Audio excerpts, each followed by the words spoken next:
Fan, something big is happening. Drastic changes, unexpected signings, and a new path being shaped for the upcoming season.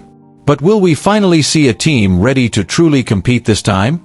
The answer might surprise you. Stay until the end and make sure to subscribe so you don't miss anything coming up.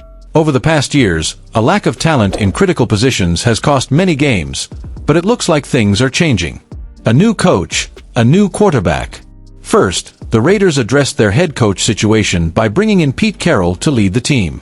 And, as expected, Carroll didn't waste time finding a reliable quarterback, Geno Smith, who previously worked with him at the Seattle Seahawks.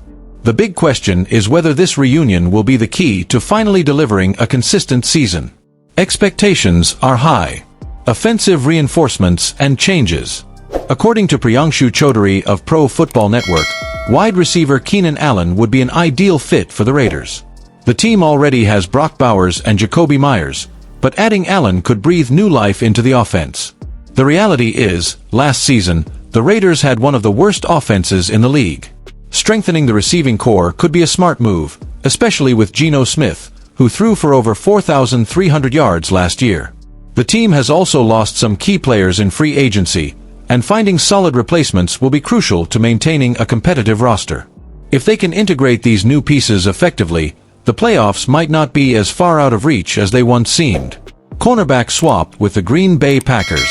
One of the less talked about moves, but one that could greatly impact the defense, is the Raiders swapping cornerbacks with the Packers. Nate Hobbs signed a 4-year, $48 million deal with Green Bay, while the Raiders picked up Eric Stokes on a 1-year, $4 million contract. Hobbs had a solid tenure with the Raiders, recording 49 tackles and 1 interception in 11 games last season. Stokes, on the other hand, played all 17 games for the Packers and is seen as a gamble. He'll need to prove he was worth his first-round selection and secure a long-term spot in the lineup, as he currently sits third on the depth chart at right cornerback. Farewell to Andre James and Gardner Minshew. Another major shift came with the release of center Andre James and quarterback Gardner Minshew. James had been with the Raiders since 2019, starting in 60 games. His departure opens the door for Jackson Powers-Johnson, the team's second-round pick in the 2024 draft. The rookie has already shown versatility, excelling at both guard and center.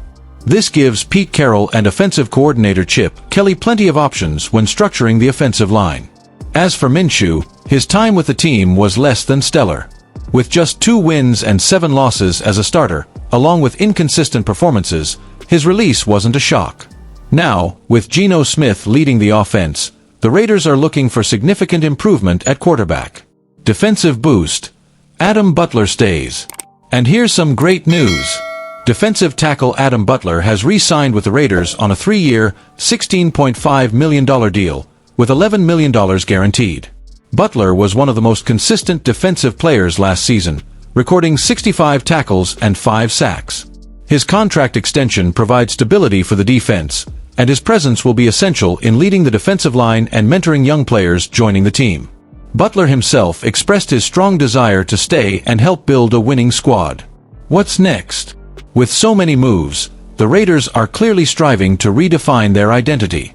The big question now is, can they fit all these pieces together and finally rise to the top of the conference? This season promises to be full of excitement, and fans should expect a transformed team on the field. But what do you think? Is Geno Smith the answer to the Raiders' offensive struggles, or is there still something missing? Drop your thoughts in the comments.